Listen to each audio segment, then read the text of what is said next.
Hello students, कैसे हैं आप लोग। उम्मीद करते हैं बहुत अच्छे होंगे। आपकी स्टडी काफ़ी अच्छी चल रही होगी और आपकी स्टडी को और अच्छा करने के लिए हम लेकर आते रहते हैं आपके लिए बहुत सारे लेक्चर क्लासेस अपडेट वीडियोस। तो अभी तक अगर आपने हमारे चैनल को सब्सक्राइब नहीं किया है तो जल्दी से चैनल को सब्सक्राइब करके बेल आइकन को ऑन कर लो। देखिए, बायोलॉजी क्लास स्टार्ट होने वाली है। लाइव बैच बहुत सक्सेसफुली स्टार्ट हो रहा है और इनफैक्ट आप जिस ईयर में भी हमारा वीडियो देख रहे हैं तब तक तो रनिंग ही है। कभी भी आप हमारा बायोलॉजी का लाइव बैच ज्वाइन कर सकते हैं। बट जैसे मैंने केमिस्ट्री में वीडियोज डाल रखा है, फिजिक्स में वीडियोज डाल रखा है, मैथ में वीडियोज डाल रखा है, तो अब बच्चों के मन में ये संदेह था कि पता नहीं बायोलॉजी सर कैसा पढ़ाते हैं या बायोलॉजी में मुझे समझ में आएगा कि नहीं आएगा। क्योंकि मतलब 90% स्टूडेंट तो बिल्कुल कंफर्म है कि सर आपने केमिस्ट्री डील किया, आपने फिजिक्स डील किया एनआईएस का, आपने मैथमेटिक्स डील किया। अपने आप में एक इमेजिन है कि एक टीचर इतने सारे सब्जेक्ट्स को कवर कर रहा है भी इतनी अच्छे तरीके से, तो वो बिल्कुल श्योर है कि बायोलॉजी भी आप अच्छा करेंगे। और एडवांस बुकिंग भी मेरे पास बायोलॉजी के लाइव बैच की बिल्कुल पहले ही 2-3 महीने पहले ही आ गई थी, जब मैंने इस बात का अनाउंसमेंट मतलब केवल बोला था कि बायोलॉजी क्लास में शुरू करूंगा। फिर भी कुछ 10% स्टूडेंट हैं जिनको ये लगता है कि सर एक बार जो है थोड़ा सा कंफर्म हो जाते कि मतलब बायोलॉजी में किस तरीके से आपकी क्लास से हम कम्युनिकेट हो पाएंगे या किस तरीके से हमें चीज़ें समझ में आएगी तो ज़्यादा बेटर रहेगा। तो हमने कहा ठीक है, थोड़ा क्या हम अच्छा खासा वीडियो आपके लिए लेकर आएंगे जिससे और भी बच्चों को फायदा हो। और ये केवल डेमो पर्पस का वीडियो है, कंप्लीट सिलेबस आपको लाइव बैच में मिलेगा या डिटेल जानकारी आप हमारे व्हाट्सअप से कॉन्टैक्ट कर सकते हैं। तो देखिए, अभी हम पढ़ने वाले हैं चैप्टर 14 है ये, और ये रिस्पिरेटरी सिस्टम के बारे में जानेंगे। चैप्टर का नाम है respiration and elimination of nitrogenous waste, जो चैप्टर 14 है। और ये जो चैप्टर मैंने सेलेक्ट किया है इसलिए सेलेक्ट किया है क्योंकि सबसे पहले क्या है कि बायोलॉजी के अंदर जो है आपका इंटरेस्ट पैदा होना बहुत ही ज़रूरी है। देखिए, बायोलॉजी एक ऐसा सब्जेक्ट होता है जिस सब्जेक्ट में हमारे बॉडी के ऊपर काम होता है, हमारे इर्द गिर्द जो चीज़ें दिखती है उनके ऊपर काम होता है। तो बहुत ही ज़रूरी है कि हमारे अंदर इस बात को लेकर इंटरेस्ट डेवलप हो, इंटरेस्ट पैदा हो। और इसी के लिए मेरी पूरी कोशिश रहेगी कि मैं इस आज के वीडियो में आपको बेटर एंड बेटर जितना भी मुझसे हो सके उतना अपना 100% बेस्ट देने की कोशिश करूं।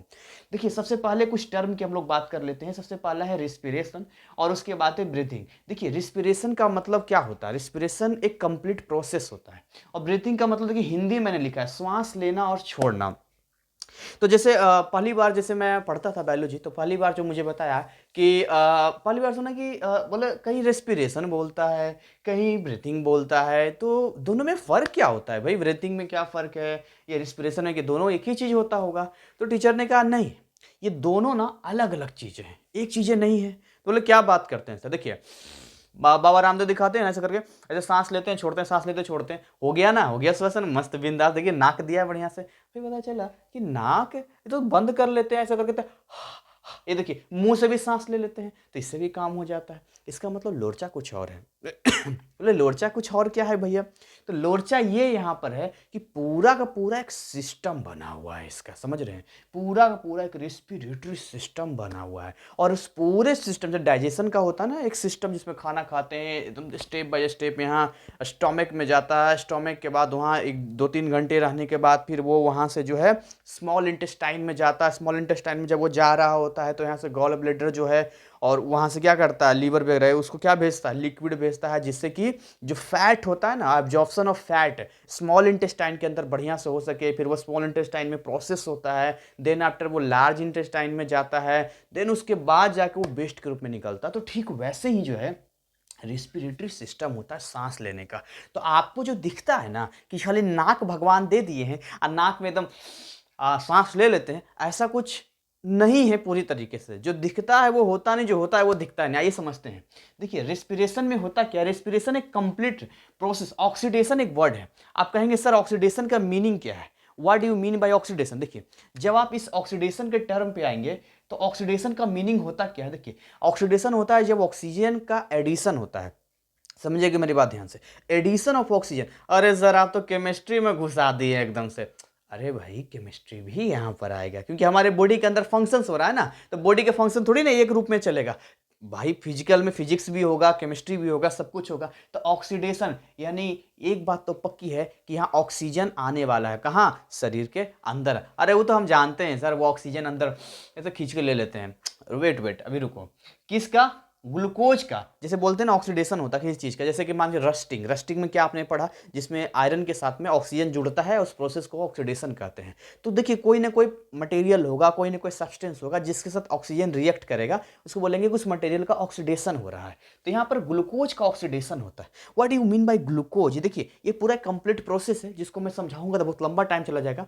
आप इतना ही समझिए कि जो खाना आप खाते हैं ना, तो खाना खाने के बाद जो स्मॉल इंटेस्टाइन में जिसका एब्जॉर्प्शन होता है, वो जब सेल्स के पास पहुंचता है, आप मेरी बात समझिएगा।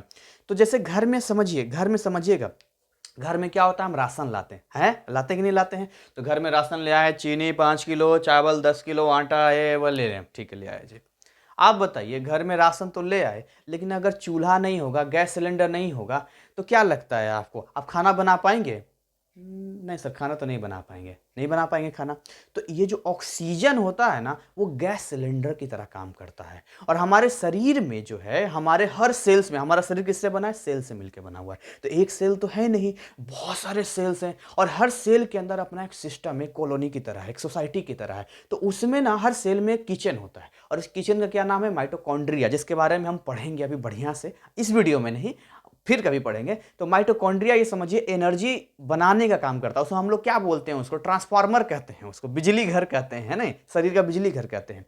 तो वहां पर जो खाना खाया, मान के चलिए कि आप काजू खा रहे हैं, सर काजू बड़ा महंगा हो जाएगा, अच्छा ठीक है, चावल खा रहे हैं, रोटी खा रहे हैं, चलेगा? हाँ सर चलेगा। काजू कौन खाता है सर उतना? ठीक है। तो मान लो चावल आपने खाया, रोटी खाया, कुछ भी खाया, तो पूरा गया गया गया, जाने के बाद स्मॉल इंटेस्टाइन में उसको खींच के जो है, ब्लड है, ब्लड ही कुरियर बॉय की तरह काम करता है। तो ब्लड जो है उसको पहुंचा दिया माइटोकॉन्ड्रिया के पास। तो जब वहां पर पहुंचा दिया, सेल्स के पास जाके स्टोर कर दिया, आपने राशन स्टोर कर दिया। अब घर में आए जी, भूख लगा जी, हमें भूख लगा। अब भूख लगा तो क्या करेंगे? तो भूख लगा तो बोले अरे गैस सिलेंडर ही घर में नहीं है, फोन करो, हेलो हाँ गैस सिलेंडर वाले जल्दी से आ जाओ भैया। तो हम क्या करते हैं, अब हमारे यहाँ तो कॉलिंग है नहीं कि हम बुलाएं उसको। तो ऑक्सीजन एकदम हवा में घूम रहा होता है, अभी हम देखेंगे कितना कितना परसेंट होता है, हवा में से घूम रहा होता है ऐसे करके। तो आप जानते हैं कि ऑक्सीडेशन में जो है, ये सारे मेटल्स के ऊपर घूम रहा होता है, सारे मेटल्स को खराब करने के लिए केमिस्ट्री में पढ़ा चुके हैं आपको। अभी ऑक्सीजन बोले, ऑक्सीजन इधर आ, इधर आया, चल अंदर घुस, ऐसा खींच लेते हैं ऐसे करके। अब वो ऑक्सीजन जाता है और फटाक से सेल के अंदर जो इसका सिस्टम है, कैसे पहुंचेगा मैं बताऊंगा इस वीडियो में आपको। तो ऑक्सीजन अंदर जाता है, हर सेल्स के पास पहुंचता है, उसको हीमोग्लोबिन पहुंचाता है। हीमोग्लोबिन एक समझिए कुरियर बॉय की तरह है। और उसके बाद जो है वहां पर बर्निंग होता है, उसी बर्निंग को हम लोग क्या बोलते हैं? Oxidation of glucose. ये जो ग्लूकोज आपको दिख रहा है ना, ये ग्लूकोज वही है जो हम खाना खाते हैं। वो ग्लूकोज के फॉर्मेट, देखिए इतना हम खाना खाते हैं तो उसमें से उतना की जरूरत हमें नहीं पड़ता, हमें बस उसके जो कंटेंट है, उसके अंदर प्रोटीन है, उसके अंदर विटामिन है, उसके अंदर मिनरल्स है, उसके अंदर कार्बोहाइड्रेट है, जो भी चीजें हैं उसकी हमें जरूरत। जनरली कार्बोहाइड्रेट ही होता है। तो ग्लूकोज जो है उसको हम लोग जब बर्न करते हैं, जलाते हैं, तब बनता है, यहाँ रिलीज होता है। जानते हैं क्या रिलीज होता है? यहाँ पर यहाँ रिलीज होता है, एनर्जी रिलीज होती है। अभी जो एनर्जी रिलीज होता है वो एटीपी के, पूछता है एटीपी क्या फुल फॉर्म कई बार, तो ये होता है एडिनोसिन ट्राइफॉस्फेट, इसका नाम होता है। तो एटीपी के रूप में होता है। अच्छा, जो एटीपी के रूप में होता है तो इसमें कुछ एनर्जी एडीपी के रूप में रख लिया जाता है। एटीपी वो एनर्जी है, मैं फिर से आपको समझा रहा हूं। आपने घर में राशन ले आए, राशन लाने के बाद गैस सिलेंडर वाले को बुलाया, गैस सिलेंडर रिप्रेजेंट कर रहा ऑक्सीजन को, राशन जो हम खाना खा रहे हैं ग्लूकोज हो गया, उसके बाद आप वहां ऑक्सीडेशन करवा रहे हैं, उसके बाद वहां से एक एनर्जी रिलीज हो रही है। एनर्जी समझिएगा, एनर्जी किस फॉर्म में है? एडिनोसिन ट्राइफॉस्फेट यानी एटीपी के रूप में है। अब अगर ये एटीपी के रूप में एनर्जी है तो कुछ एडीपी के रूप में भी रखा जाता है। कैसे समझाते हैं? मान के चलिए कि आप खाना खाएं, खाना खाया, तंदुरुस्त हो गए एकदम से, एकदम खाना खाए, खाना खाने के बाद शरीर के अंदर जो है पूरा एकदम एब्जॉर्प्शन पूरा 3-4-5 घंटा में हो गया, सारा सेल्स पहुंच गया, एकदम मार के ऑक्सीजन ले रहे हैं, वहां ऑक्सीडेशन हो रहा है, एनर्जी बन रही है, और मस्त एकदम से फिट एकदम लग रहा है, मजा आ रहा है एकदम, जिंदगी जीने में क्या मस्त है एकदम से। लेकिन आप मुझे बताइए 2 दिन तक कोई खाना नहीं खाया, तीसरा दिन खाना नहीं खाया, वो बोलेगा अरे मर गया, क्या हुआ? अरे गिर गया, क्या हुआ क्या हुआ? अरे इसका एटीपी एनर्जी तो था ना, वो खत्म हो गया कि 3 दिन से खाना नहीं खाया है। अभी लगेगा 3 दिन से खाना नहीं खाया तो क्या होगा उसके साथ? मर गया वो, और क्या हो गया? तो जल्दी जल्दी मुंह फोड़ो इसको, मुंह फाड़ो, फोड़ो नहीं, मुंह खोलो, जल्दी से दूध डालो, उसका खाना खिलाओ, तब जाके होगा। तो इसीलिए जो भगवान ने शरीर बनाया है, तो एटीपी के साथ में एडीपी, यहां जिक्र नहीं हुआ लेकिन मैं बता रहा हूं, एडीपी भी एक एनर्जी का फॉर्मेट होता है कि इन केस कभी भी ऐसा हो कि उस टाइम पे अगर एटीपी ना बन पा रहा हो, तो हम उस कंडीशन में ADP का इस्तेमाल करते हैं। अगर ऐसा ना हो ना तो आप जानते ही हैं, कुछ दिन हम भूखे रह जाएंगे तो टाइम फिश हो जाएंगे। तो ये लाइन आई हो पूरा समझ में आ गया होगा कि रेस्पिरेशन में ऑक्सीडेशन ऑफ ग्लूकोज का मीनिंग क्या है, रिलीज होता है एनर्जी ATP, एडिनोसिन ट्राइफॉस्फेट। ये चलिए क्लियर हो गया जी, आपका मजा आ रहा है सब पढ़ने में, क्या अच्छे तरीके से आप बताएं। अब देखिए हम आपको क्या बता रहे थे, मैं आपको बता रहा था कि देखिए रिस्पिरेशन जो है ना और आपका जो ब्रीथिंग है ये दोनों अलग अलग चीजें हैं, क्योंकि जब आप ब्रीथिंग कहते हैं तो इसको सांस लेना और छोड़ना कहते हैं। इन भाषा में, इन टर्म्स में आप बता सकते हैं कि अगर कोई आपसे पूछे कि आपने क्या पढ़ा, तो आप बोलेंगे बस सांस लेना छोड़ना, यही तो है। तो ये जो आपने बताया ना ये ब्रीथिंग हो गया। यानी जो जनरली लोग देखते हैं, मतलब आप समझ जिसके पास नॉलेज नहीं है, पढ़ा लिखा नहीं है, तो यही बोलेगा कि यही तो होता है, सांस लेते हैं छोड़ते हैं, सांस लेते हैं छोड़ते हैं, तो ये इतना हो गया। लेकिन जब आप इसको डिटेल में जाते हैं, जब आप समझते हैं तो पता चलता है ऐसा नहीं है। ये complete, this is the process of respiration where the oxidation of glucose and the release of energy in the form of ATP, and we use this ATP energy in large amount। अपने इस्तेमाल के लिए हम इसको काम करते हैं। यहाँ पे ब्रीदिंग में सांस लेने को हम लोग इंस्पायरेशन बोलते हैं और छोड़ना को एक्सपायरेशन हम लोग इसको बोलते हैं। अभी समझिए यहाँ पर क्या कुछ डाटा दिया हुआ है, यहाँ पर डाटा को समझिएगा। ये क्या कह रहा है यहाँ पर, ये कह रहा है कि देखिए हवा में खाली ऑक्सीजन थोड़ी है, ऐसी थोड़ी हवा में खाली ऑक्सीजन मिल जाएगा, मतलब शुद्ध हवा एकदम से, इतना शुद्ध हवा है कि एकदम गए प्योर ऑक्सीजन एकदम ले लिए, ऐसा नहीं होता है। हवा में क्या होता है, देखिए हवा में ऑलरेडी 78% जो है नाइट्रोजन है। तो जब आप सांस लेते हैं तो एज इट इज जो हवा में मौजूद होता है, आप मेरी बात ध्यान समझिएगा, जो हवा में मौजूद होता है वही आपके अंदर जाता है। तो आपके अंदर जाएगा 78% नाइट्रोजन, आपके अंदर जाएगा 21% ऑक्सीजन, क्योंकि इतना एनवायरनमेंट में है। कार्बन डाइऑक्साइड बहुत ही कम होता है, तो 0.03% आपके अंदर जाएगा। कब? जब आप सांस लेंगे। अच्छा, जब हम बोलते हैं सांस छोड़ते हैं, एक्सपायरेशन की बात करते हैं, तो इसमें डाटा थोड़ा सा चेंज हो जाता है। क्यों बदल जाता है, मैं आपको यहाँ पर आपको क्लियरली आपको समझाने की कोशिश करूंगा। क्योंकि जो नाइट्रोजन यहाँ पर होता है वो एज इट इज उतना ही रहता है। देखिए यहाँ भी नाइट्रोजन 78% और यहाँ भी नाइट्रोजन 78%, यानी नाइट्रोजन में कोई भी चेंजेस यहाँ पर आपको देखने को नहीं मिलता है। लेकिन जब आप ऑक्सीजन में आते हैं तो यहाँ पर फर्क है।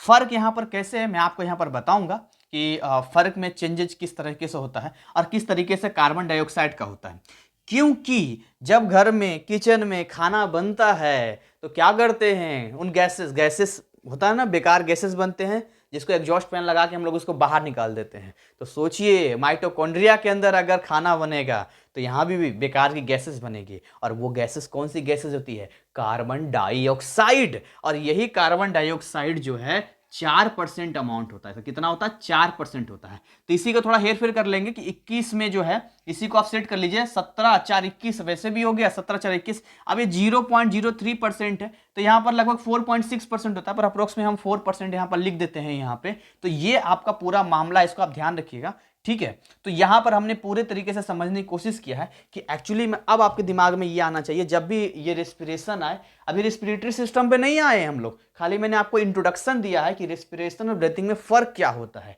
ब्रीथिंग का मीनिंग क्या है, रेस्पिरेशन में क्या होता है। अब हम जानेंगे इसके रेस्पिरेटरी सिस्टम के बारे में। देखिए जब आप लोग रेस्पिरेटरी सिस्टम पे जाते हैं तो इसके बहुत सारे ऑर्गन्स होते हैं, अलग अलग होता है। जैसे हम लोग का फेफड़ा होता है, लंग्स होता है, हम लोग लंग्स देखते हैं, ये पूरा लंग्स पूरा एकदम हवा लेते हैं, हम छोड़ते हैं, तो क्या लगता है ये जब अंदर जाता है, जो भी आप अंदर ले रहे हैं, जैसे ऑक्सीजन अंदर जा रहा है और बाहर आप निकाल रहे हैं, तो क्या ऐसा ही है कि मतलब अंदर डब्बा खाली है क्या, नहीं नहीं, अंदर एक सिस्टम है, ये पूरा पूरा लंग्स है, इसके अंदर बहुत सारी चीजें हैं जिसके बारे में हम टर्म बाय टर्म जानेंगे, इसको समझेंगे। तो उसके बाद जो है वो तो देखिए दो भागों में हमें पढ़ेंगे यहाँ पर। एक तो हम पढ़ेंगे गैसेस एक्सचेंज, गैसेस एक्सचेंज यहीं पर हो जाता है, लंग्स में गैसेस एक्सचेंज हो जाता है। और दूसरा हम लोग सेल लेवल पे जाएंगे, सेल रेस्पिरेशन पे जाएंगे। अगर आप सेल रेस्पिरेशन में जाते हैं, जैसे कि आपके सिलेबस में दिया हुआ है यहाँ पर सेलुलर रेस्पिरेशन, तो सेलुलर रेस्पिरेशन पे जब आप जाते हैं तो दो जगह पढ़ेंगे। इसको जो आप समझते हैं, इसको जो है ये जो चीजें आपको दिखती है यहाँ पर, जो फंक्शन होता है यहाँ पर एक्सचेंज ऑफ गैसेज होता है, क्योंकि अभी पिक्चर मैंने बनाया नहीं तो आपको समझ में नहीं आएगा। लेकिन आप जो दूसरा पार्ट मैंने आपको समझाया कि सेल्स के अंदर माइटोकॉन्ड्रिया में जो प्रोसेस होता है, जो टर्म होता है, उसको हम लोग सेलुलर रेस्पिरेशन के नाम से जानते हैं। आगे हम लोग बात करते हैं, जो पिक्चर आपको दिख रही है रेस्पिरेटरी ऑर्गन्स के बारे में बात करते हैं। तो अगर हम रेस्पिरेटरी से ऑर्गन्स की बात करते हैं ना, तो इसमें सबसे पहले देखिए क्या होता है। सबसे पहले ये आपको नाक दिख रहा है, तो सबसे पहला क्या है इसमें, नॉस्ट्रिल्स है। अब नॉस्ट्रिल्स क्या होता है, मेरा नाक का जो छेद आपको दिख रहा है यहाँ पर, है ना, इसमें दिख रहा है, तो इसी के अंदर हम लेते हैं ऐसे करके, ऐसे करके लेते हैं। तो अब इसके अंदर लेते हैं तो आपको क्या दिखता है, छोटे छोटे बाल दिखता है। अच्छा, छोटे छोटे बाल क्या करता है, तो जो पार्टिकल्स होते हैं ना एयर में, है ना, अनरिक्वायर्ड पार्टिकल्स जो कहीं ना कहीं आपके शरीर में डिस्टर्ब करेगा, तो उसको वहाँ पर वो रोक देता है। समझ में आ रहा है, वो क्या करता है, उसको वहाँ पर रोकने का काम करता है। लेकिन आजकल कुछ लोग उसको कट करके छोटा कर देता है। दूसरा है नसल कैविटी। देखिए, अगर आप नसल कैविटी की बात करते हैं, तो नसल कैविटी मतलब इसके आप अंदर आ जाइए। उसके अंदर आप जाएंगे ना, तो यहाँ पर देखिए हड्डी होता है, यहाँ पर यहाँ मारेंगे बहुत तेज चोट लगता है, यहाँ पर यहाँ दबाएंगे ऐसे करके, तो ये नसल कैविटी है। नसल कैविटी के अंदर ना एक चिपचिपा पदार्थ पाया जाता है, उसको हम लोग क्या बोलते हैं, म्यूकस बोलते हैं। अच्छा, म्यूकस क्या करता है, कुछ पार्टिकल्स ऐसे होते हैं जो बाल से भी मतलब नहीं रुकते हैं और अंदर चले जाते हैं, तो क्या करता है, उसको चिपका लेता है। एक आध हफ्ता अगर आप छोड़ देंगे तो ये नाक से ऐसे नकटी बोलते हैं, उसको ऐसे करके निकालते हैं। अरे छी सर छी, कितना गंदा लगता है। अब तो वैसे भी सर्दियों का मौसम है, उसमें तो पूरा निकलता है। तो कभी भी नाक के अंदर आप देखेंगे तो अब चिपचिपा रहेगा। तो आपका ऐसा नहीं कि आपको कोल्ड हो रखा है या नाक आपका बह रहा है, नहीं, ऐसी बात नहीं है। वो नसल कैविटी जो होता है ना, उसके अंदर जो म्यूकस पाया जाता है ना, उस म्यूकस की वजह से होती है। अच्छा, फेरिंग्स की हम लोग बात करते हैं, यानी कि इसको गला बोल सकते हैं या हलक बोल सकते हैं। ऐसे करके ऐसे करेंगे तो जो आपको ये दिख रहा है ना, इसी से भोजन भी जाता है, इसी से हम लोग सांस भी लेते हैं, हवा भी जाता है। तो यही आपका फेरिंग्स हो गया है ना। उसके नीचे आएंगे यहाँ पे, ये तो इसको जो है लैरिंग्स बोलते हैं। लैरिंग्स मतलब वॉइस बॉक्स आपका हो गया, यहाँ पर स्वर तंत्र हम इसको बोलते हैं। तो देखिए यहाँ तक सिस्टम यहाँ तक हो गया, नहीं, चार आपको समझ में आ गया, नॉस्ट्रिल्स, नसल कैविटी, फेरिंग्स और लैरिंग्स समझ में आ गया। आइए हम लोग ट्रैकिया की बात करते हैं। अब इसके बाद जो ये जो आपको यहाँ पर जो पाइप आपको दिखता है ना, इसी को हम लोग ट्रैकिया कहते हैं। अब ट्रैकिया के लिए आपको इस पिक्चर में समझना पड़ेगा कि ये पिक्चर यहाँ पर क्या कहता है। देखिए, इस पिक्चर को ध्यान से देखिए, ये पिक्चर यहाँ पर है, तो इसी को हम लोग क्या बोलते हैं, ट्रैकिया कहते हैं। इस ट्रैकिया में आप ध्यान से देखेंगे, ये पाइप तो है जिसको हम लोग क्या बोल रहे हैं, विंड पाइप भी इसको बोलते हैं हम लोग। तो यहाँ पर जो है, इसमें अगर ध्यान से देखेंगे तो ये जो आपको रिंग छल्ला छल्ला दिख रहा है, सी शेप का यहाँ पर आपको जो दिख रहा है, इसको कार्टिलेज कहते हैं। हड्डी जो होती है ना, बोन्स होता है ना, उसी का एक फॉर्मेट होता है, कार्टिलेज यहाँ पर होता है। तो कार्टिलेज होता है। तो अब इसमें देखिए ऐसा क्यों होता है, अगर ये नहीं होगा तो हम लोग सांस लेंगे ऐसे करके तो चिपक जाएगा, ये ऐसे करके चिपक जाएगा, पाइप चिपक जाएगा ऐसे करके। तो इसीलिए ये जो इसको होता है, इसको रोक कर रखता है, मतलब इसको एक समझिए एक सपोर्ट की तरह होता है। तो इसीलिए यहाँ पर ये आपको ट्रैकिया के फॉर्मेट में आपको दिख रहा है। तो आपको नॉस्ट्रिल समझ में आ गया, नसल कैविटी समझ में आ गया, फेरिंग समझ में आ गया, लैरिंग समझ में आ गया, ट्रैकिया भी आपको समझ में आ गया। ये ट्रैकिया आप देखेंगे यहाँ पर लंग्स, यहाँ पर फेफड़ा मैंने बनाया, लंग्स यहाँ पर बनाया है। तो इस फेफड़े को आप ध्यान से देखेंगे तो एक पार्ट इधर आ रहा है, दो लेफ्ट राइट है ना, यहाँ पर इस तरीके से लेफ्ट राइट यहाँ पर है। तो एक इधर इधर आ गया, एक इधर आ गया। हालांकि पिक्चर मैंने इधर नहीं बना, जैसा इधर बनेगा वैसा ही इधर बनेगा। इसके बाद यहाँ पर आप ध्यान से देखिए तो आपको यहाँ पर ब्रोंकी यानी कि ब्रोंकस इसको हम बोल सकते हैं। ये प्लूरल वर्ड हो गया, क्योंकि यहाँ पर दो हो गया, लेफ्ट और राइट को। ये जो मोटा वाला आपको दिख रहा है ना, यही ब्रोंकी है। अगर दोनों को मिक्स करके बोलेंगे तो ब्रोंकस हम इसको बोलेंगे। और फर्दर ये फिर छोटे छोटे ब्रांच में बटा होता है, जिसका नाम अगर आप ध्यान से देखिएगा तो इसका नाम क्या हो गया, यहाँ पर ब्रोंकियोल इसका नाम हो गया। तो ब्रोंकियोल के जो हर ब्रोंकियोल पे जो लगा होता है, जो आपको बलून टाइप का फुला हुआ दिख रहा है, इसको हम लोग क्या बोलते हैं, एल्वियोली इसको बोलते हैं। अच्छा, एल्वियोली क्या होता है, एक गुब्बारा टाइप का है, जिसके अंदर समझिए जो हम जो भी सांस लेते हैं ना, तो इसके अंदर ये फूल जाता है। आप सांस लीजिए ऐसे करके, देखिए यहाँ पर, ये देखिए पूरा फूल गया था यहाँ पर। ये क्या हुआ, ये सारा का सारा कहाँ चला गया है, इसके अंदर चला गया। कहाँ चला गया ये, तो ब्रोंकियल में, ये सर एल्वियोली में चला गया, यहाँ पर ये सब इसमें चला गया यहाँ पे। तो यहाँ भी आपको समझ में आ गया। यहाँ पर आप देखिए, ये जो ब्लड है और ये जो सेल आपको दिख रहा है, तो ब्लड और सेल की कहानी एक्चुअली है क्या, इसको हमें समझना पड़ेगा। उससे पहले एक बार और इसको हम क्लियरली थोड़ा समझ लेते हैं। ये जितने भी आपको ये दिख रहा है बलून टाइप स्ट्रक्चर, यानी एल्वियोली जितने भी आपको दिख रहा है, तो इन सब को ऐसा है कि इसको अगर खोल दिया जाए और खोल के ऐसे चौड़ा कर करके एक सीट बनाया जाए, तो लगभग 80 मीटर स्क्वायर का एक आपका सीट तैयार हो जाएगा। 80 मीटर स्क्वायर का मतलब समझिए 10 का टेबल 8 टाइम पढ़ेंगे तो 80 आएगा, या 9x9 कह सकते हैं, या मान के चलिए आप 10x8 ही कह लीजिए। 10 मीटर लंबाई कर लीजिए और 8 मीटर चौड़ाई कर लीजिए। क्या बात करते हैं सर, 10 मीटर लंबाई और 8 मीटर चौड़ाई, इतना बन जाएगा इतने अंदर में? हाँ जी, तभी तो आप सांस लेते हैं तो उसमें जाता है। तो जब इसमें हम ऐसे सांस लेते हैं, ऐसे करके सांस लेते हैं ऐसे करके, तो देखिए फूल जाता है यहाँ पे। तो उसके बाद देखिए नीचे क्या लिखा है, डायफ्राम लिखा हुआ है। डायफ्राम से पहले की कहानी में आपको थोड़ा सा क्लियर करता हूँ। ब्लड होता है, अभी जो ब्लड होता है मैंने आपको बताया था ट्रांसपोर्ट का काम करता है, उसके अंदर हीमोग्लोबिन होता है।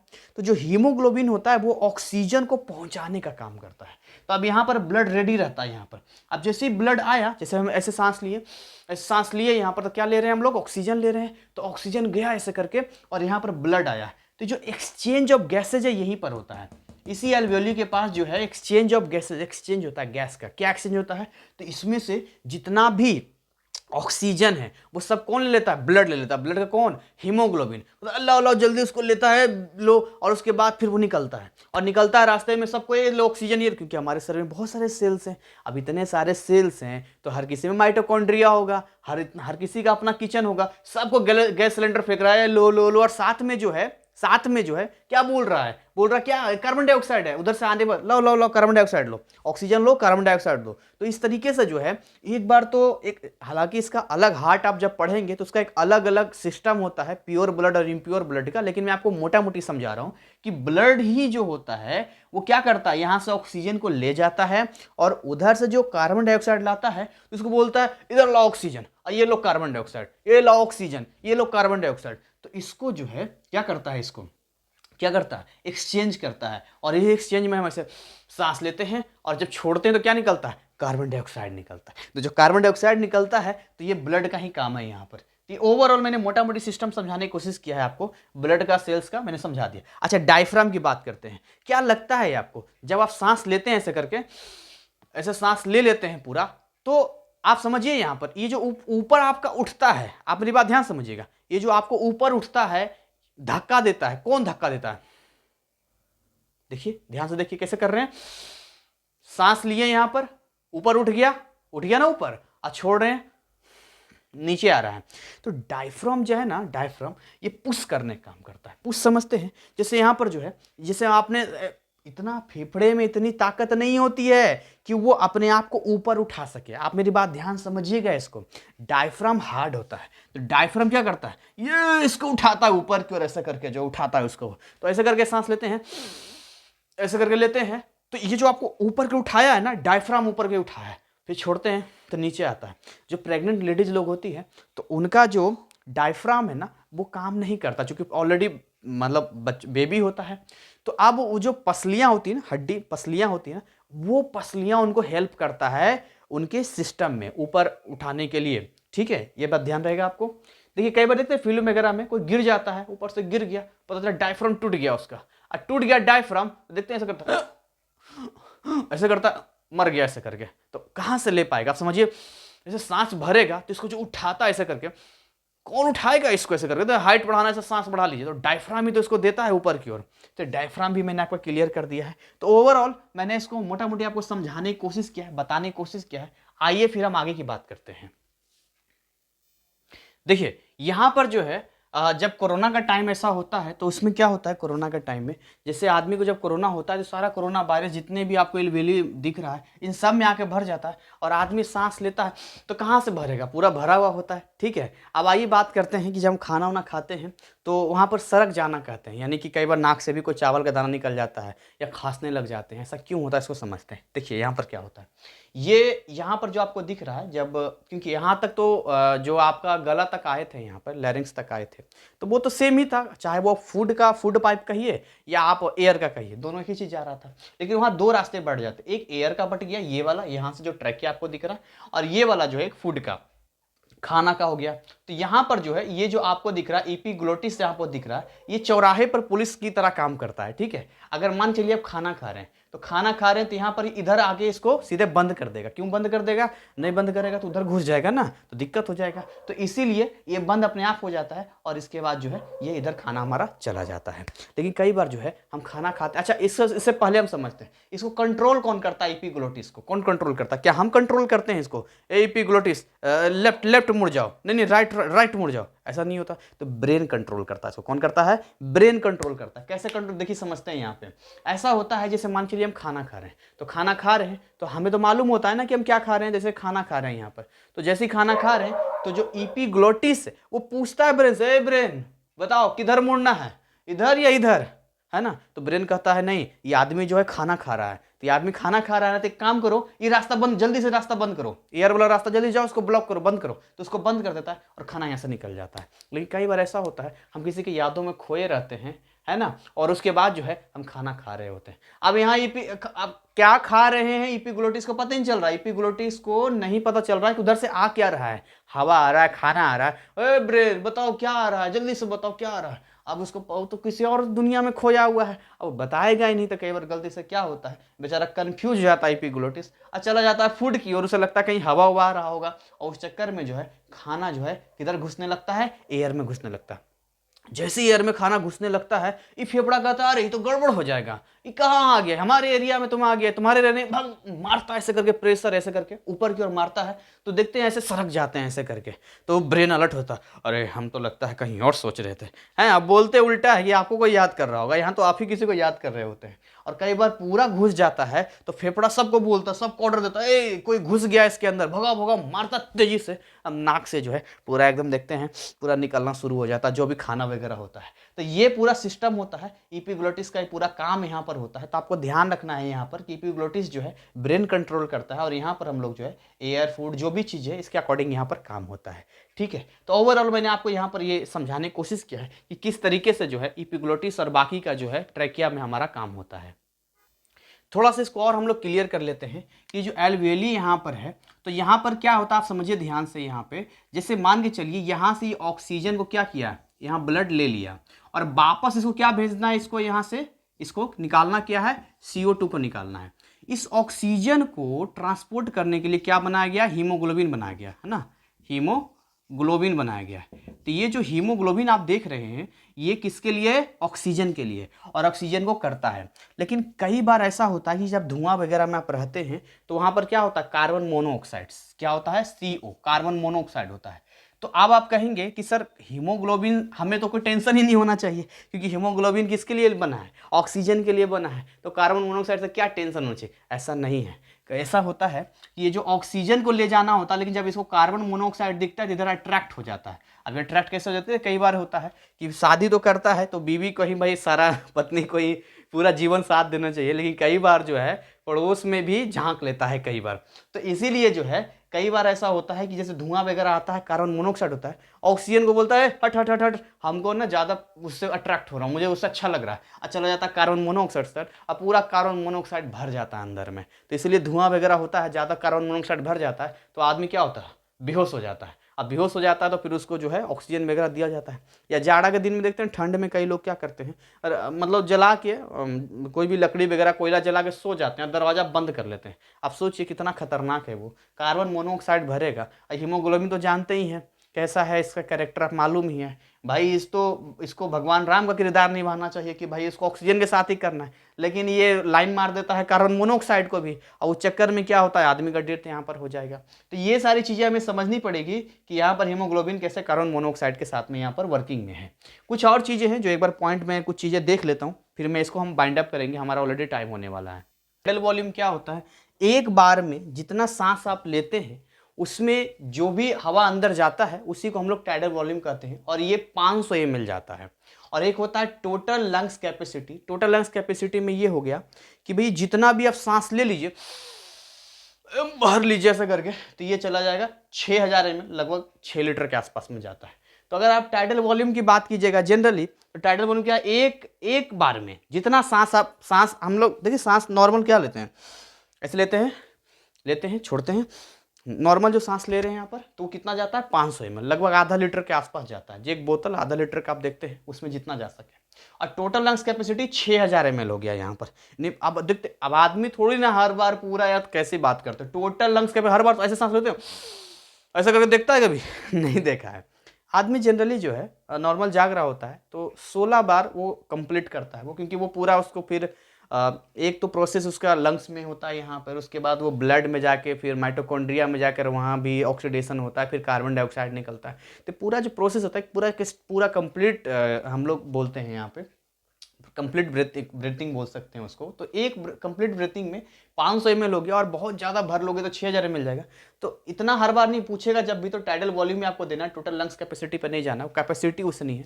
अब घर में देखते हैं कितना बड़ा घर बनाते हैं, उसकी कैपेसिटी है कि यहाँ पर जो है 100 लोग आराम से आ सकता है। तो क्या घर में 100 लोग को रखते हैं? नहीं ना जितना उतना ही रखते हैं। तो नॉर्मल आदमी 16 बार जो है जाग रहा होता है, तो 16 बार वो अपना एक कंप्लीट कर लेता है सांस लेने में। 16 बार सो रहा होता है तो 12 बार, क्योंकि सोते समय ज़्यादा लंबा सांस लेता है वो, ऐसा 12 बार लेता है। छोटा बच्चा लोग होता है तो लगभग 20-25 बार कंप्लीट, छोटा सा तो उसका फेफड़ा ही होता है, लंग्स होता है, तो 20-25 बार वो कंप्लीट कर लेता है।